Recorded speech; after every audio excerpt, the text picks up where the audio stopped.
فيلمنا النهارده بيبدأ مع الراجل ده اللي اسمه ناك، اما دي بقى فماجي مراته، وزي ما احنا شايفين كده علاقتهم زي علاقة اتنين لسه مخطوبين وعمالين يحبوا في بعض ولا اكنهم عصافير كناريا. بس فجأة ماجي بتتعب جدا وناك بينقلها على المستشفى، وبنعرف انها مريضة بالقلب وحالتها بتبقى متأخرة جدا لدرجة انها بتتحجز في العناية المركزة. وناك في الوقت ده كان متبهدل بأطفاله الاتنين ومش عارف يعمل ايه ولا يهتم بشغله حتى ولا بالبيت، وعلشان كده بيقرر يروح أكبر معرض ذكاء اصطناعي علشان يختار روبوت يساعده في شغل البيت والاهتمام بالأطفال، وبيبقى عايز يختار راجل زيه. بس فجأة بيلاقي بنته الصغيرة آيلا اختفت من جنبه، وبيلاقيها داخلة عليه بالبنت دي، واللي أول ما بيشوفها بيتصدم من جمالها، وبيقول له صاحب المكان إن دي أحدث حاجة عملوها وإصدار 2030، وبمجرد ما بتاخد أمر بتنفذه على طول، وكمان مخصصة لمحاكاة المشاعر البشرية والتعامل مع الأطفال. وبتفضل بنته تتحايل عليه علشان يشتريها. وتاني يوم كان محتاس بالعيال كالعادة، وفجأة جرس الباب بيرن وبتدخل البنت الروبوت وبتتفرج على البيت، وبيطلع معاها ناك. ولما بتطلع السلم بتلاقي الترابزين بيتلخلخ كده، فبيقول لها ناك ان هو هيبقى يصلحه، ولكن البنت الروبوت دي بتقاطعه وبتقول له ان هي اللي هتصلحه بداله. وبعدها بتطلع تروق اوضه ناك اللي بيكون منبهر من كل ده، وبتقاطعهم آيلا وبتقول له انها كده هتتاخر على مدرستها.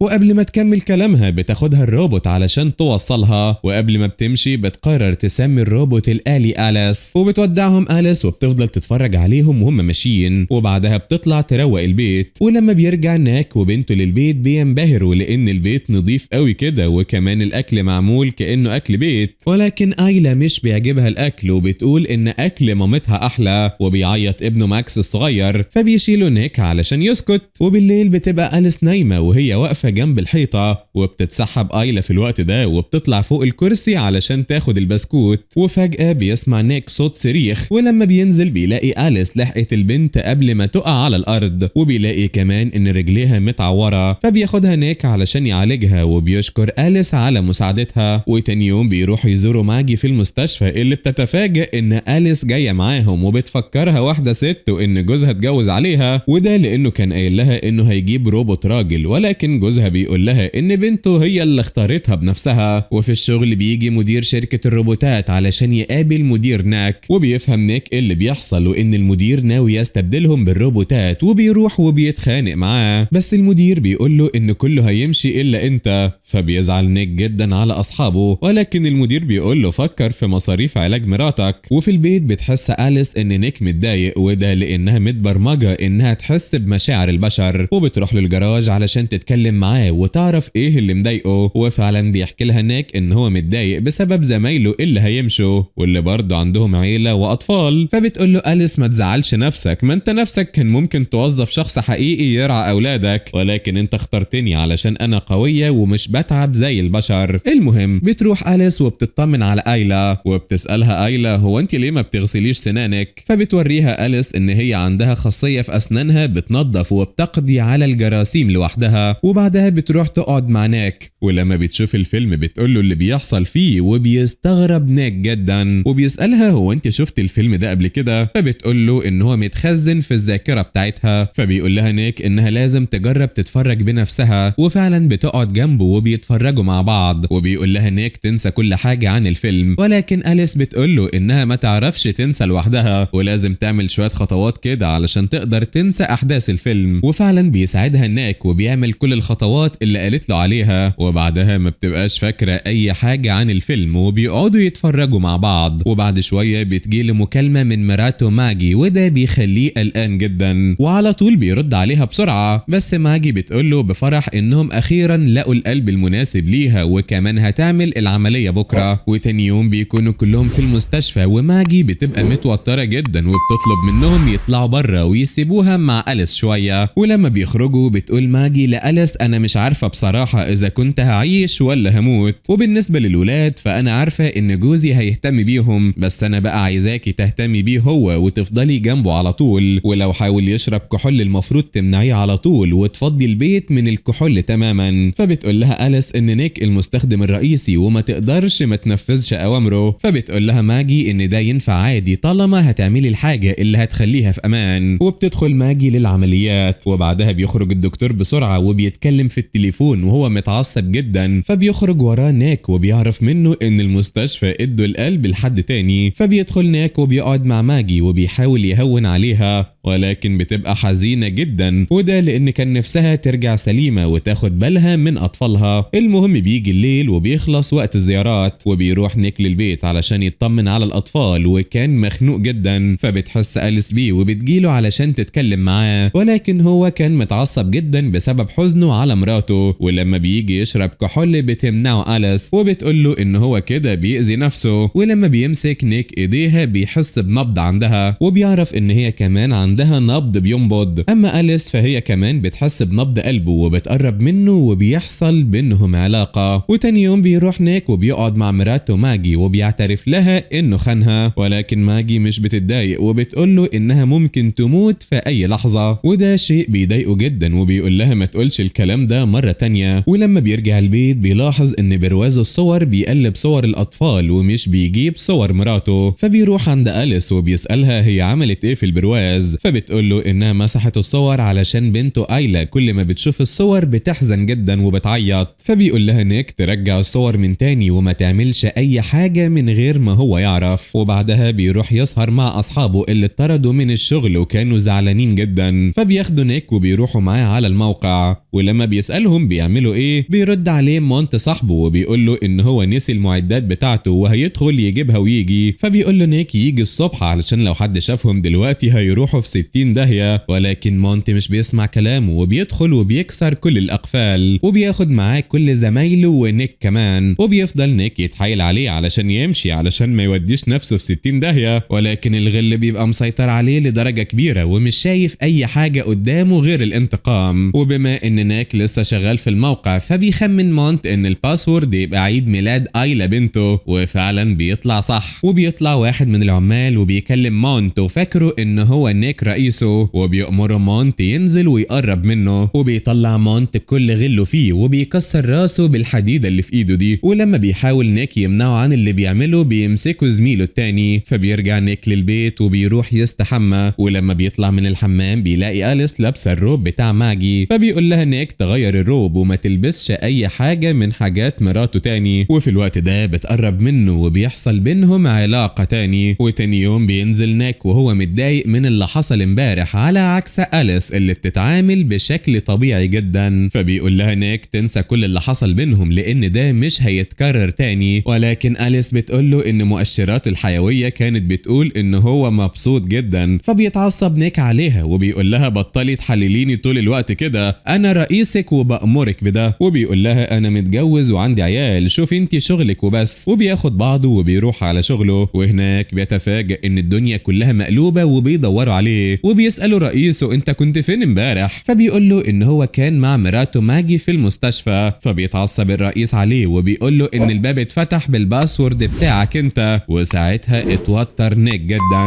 وبيقول له ان هو عامل الباسورد بعيد ميلاد بنته ايلا واصحابه كلهم عارفين التاريخ ده. فبيتعصب المدير عليه وبيقول له لو عرفت ان اللي حصل ده انت ليك دخل فيه هندمك طول عمرك. وبعد كده بتتصل بيه ماجي وبتقول له انهم لقوا قلب تاني، والمرة دي بقى بتعمل العملية وكل الدكاترة كانوا روبوتات والعملية بتنجح. واخيرا ماجي بتروح لبيتها وأليس بتاخد الاطفال وبتخرجهم، ولكن كان في طفل عمال يتكلم بصوت عالي جدا وده خلى ماكس يعيط. فبتتضايق أليس وبتتخانق مع الروبوت اللي مع الولد، وبيستغرب كل الروبوتات من رد فعلها الطبيعي ده اللي زي البشر بالظبط. وبيتعصب الروبوت وبيشتمها وبيقول لها ان المستخدم الرئيسي معرفش يبرمجها صح. فبتقول له أليس ان هي مسحت البيانات بتاعتها وقت ما المستخدم قعد تشغيلها، وده خلاها تقدر تتجاوز البروتوكولات المتبرمجة عليها. يعني كده كل النظام اللي اتبرمجت عليه اتمسح خالص. المهم بالليل ماجي بتحضر العشاء والاكل اخيرا بيعجب بنتها ايلا. فبتقول لها أليس المرة الجاية هاخد الوصفة من مامتك شخصيا. فبتضحك ماجي بهزار وبتقول لها ان الوصفات اللي بتعملها سر خاص بعيلتها، وده شيء بيضايق أليس جدا ولكن مش بتبين ده. وبعد شوية بتحس ماجي انها دايخة وبتقول لهم انها هتطلع ترتاح شوية. وتاني يوم الصبح بتصحى ماجي على صوت بنتها وكانت بتصرخ من أليس. فبتنزل بسرعة ولكن وهي نازلة بتتكعبل والترابزين بيتكسر وبتقع على الارض. فبتجري أليس بسرعة وبتساعد ماجي وبتطلعها الأوضة بتاعتها. وبالليل وبالليل بيرجع ناك وبيسمع مراته بتحكي قصة بنته لايلا، ولما بيدخل عليهم بيتفاجأ انها أليس بس غيرت صوتها لصوت ماجي. فبيتضايق ناك وبيقول لها ما تقلدش صوت مراته تاني حتى لو ايلا هي اللي طلبت منها كده. ولما بيعرف ان ماجي وقعت من على السلم بيجري بسرعة علشان يطمن عليها، وبيروح وبيتعصب على أليس وبيقول لها انت مش قلتيلي ان انت صلحتي الترابزين ده قبل كده؟ فبترد عليه أليس وبتقول له ايوه وهصلحه تاني كمان مرة، ولكن كان واضح عليها كده نظرة شريرة وان هي اللي قصدت توقع ماجي من على السلم. وبعد شوية بيدخل ناك وبيصحي ماجي وبيقول لها ان هو عامل لها مفاجأة وبياخدها لتحت وبيفاجئها بجو رومانسي وحلو جدا. فبتفرح ماجي قوي وبيقضوا اليوم مع بعض وهم مبسوطين، ولكن أليس ما كانتش مبسوطة خالص من اللي بيحصل ده، وبنعرف انها بدأت تغير على ناك من ماجي. وفي الوقت ده بتدخل على ناك وهو مع ماجي وبتقول له ان ايلا شافت كابوس وعايزاه دلوقتي. فبيتضايق وبيلم الحاجات اللي كان عاملها لماجي وبيروح يشوف بنته مالها، وبيلاقي ان مونت جايله وشكله شارب ومتضايق جدا، وبيقول له ان في حد بلغ عنه وواضح كده ان هو شاكك في ناك. وبالفعل بيصارحه بالحقيقة، ولكن ناك بيتعصب وبيقول له ان هو ما جابش سيرته اصلا، وده بيعصب مونت جدا وبيطلع كل الغل فيه. وبيقول له يا اخي ده انت الوحيد اللي لسه شغال فينا، والاتنين بيفضلوا يطحنوا في بعض حرفيا. وبتطلع أليس وبتضرب مونت وكانت لسه هتكمل عليه ضرب، ولكن بيأمرها ناك انها توقف ضرب، وبيهددوا مونت لو ما اقنعش رئيسه يتنازل عن الدعوة اللي ضده هيعترف ان هو كان معاهم في ليلة الحادثة. ولما بتفوق ماجي بتتخانق مع نيك علشان هو خانها مع أليس، ولكن هو بيهديها وبيقول لها انها مجرد نموذج آلي مش حقيقية اساسا. وبتحط أليس ايديها على الازاز وبتسمع كل كلامهم، وفجأة بتسمع صوت ماكس بيعيط، فبتاخده وبتحطه في البانيو وبتفتح عليه المية، وبتطلع ايلا على صوتهم وبتشوف أليس وبتصرخ وبتجري على باباها علشان يلحق ماكس. ولما بيجي يفتح الباب بيلاقي أليس قافلة الباب، فبيضطر يكسره، وبتجري ماجي من الناحية التانية وبتحاول تدخل من الشباك بس أليس بتزقها، فبيدخل ناك وبيحاول يضربها. وهنا بتحط ماجي الفيشة بسرعة وبتزود الكهرباء عليها، وبيطلبوا الشرطة والإسعاف، وشركة الذكاء الاصطناعي بتاخد أليس. وماجي بترفض ان نيك يروح معاهم المستشفى وبتقول له انها محتاجة تقعد مع نفسها وتفكر لما أليس كانت في مقر الشركة. وبيشيلوا الذاكرة بتاعتها، واول ما بيحطوه في الجهاز الرئيسي بتقدر أليس تتحكم في الجهاز وبتعمل نسخ من نفسها وبتشيل القرص بتاعها من على الجهاز، ولكن بتبقى لسه مسيطرة على الوضع. فبيفصلوا الكهرباء على امل انها ترجع تاني، ولكن أليس بتقتل الراجل المسؤول عنها وبتخلص عليهم كلهم. وفي الوقت ده كان نيك قاعد في البار وبيتفاجأ بأليس جاي عليه وبتقول له ان هي عايزاه جنبها، وبتقول له أليس هو ده اخر كل اللي عملته علشانك؟ ده لولايا يا اخي كان زمانك مطرود من شغلك. وبتعرفه كمان انها قتلت مونت علشانه، وده شيء بيعصبه جدا. وبتقول له كمان انها هتخلص على ماكس وبعتت واحدة المستشفى تقوم بالمهمة دي علشانه، وده شيء بيصدمه جدا وبيقوم علشان يلحقه، ولكن هي بتمنعه. فبيضطر ناك يتكلم معاها حلو علشان يقدر يسيطر عليها. وفي المستشفى ايلا بتسمع أليس بتنده عليها، ولما بتقرب من الدكتور بيبقى واقف مش بيتحرك، فبتجري ماجي وبتلحقها قبل ما أليس تمسكها وتعمل فيها حاجة. ولما بتشوفها الممرضة بتخلص أليس عليها، وبتتسحب ماجي وبنتها وبيدخلوا أوضة ماكس وبتاخده وبيركبوا عربية الإسعاف، بس أليس بتطلع وبتلحقها قبل ما تمشي وبتمسكها وبتضربها وبترميها على العربية. وفي نفس الوقت ده كان نيك في العربية وسايق بأقصى سرعة علشان يوصلهم، وبتقول أليس لماجي لو قلبك كان معايا كان نيك حبني زي ما حبك. وبالفعل بتثبتها وبتفتح قلبها، وهنا بتلمح ماجي نيك جاي بالعربية، فبتخبط أليس بالرجل وبتترمي قدام العربية، بس بتقوم من تاني وبتخبط نيك. وبتحاول ماجي تطلع جوزها من العربية بأي شكل، وبالفعل بيقدروا يفصلوا قرص الذاكرة منها. وفي المستشفى بيفوق ناك وبيلاقي مراته وبنته جنبه وبيعيشوا كعيلة سعيدة من تاني، وبيعيشوا في بيتهم بكل سعادة، ولكن ما كانوش عارفين ايه اللي مستنيهم. وفي مقر الشركة بنشوف المدير بيأمر كل الروبوتات يمسحوا بيانات أليس، ولكن المفاجأة ان أليس بتفوق وبتتحكم فيه هو كمان، وده طبعا بيبين أثر الذكاء الاصطناعي وخطورته على البشرية. ولحد هنا بتنتهي أحداث فيلمنا النهاردة.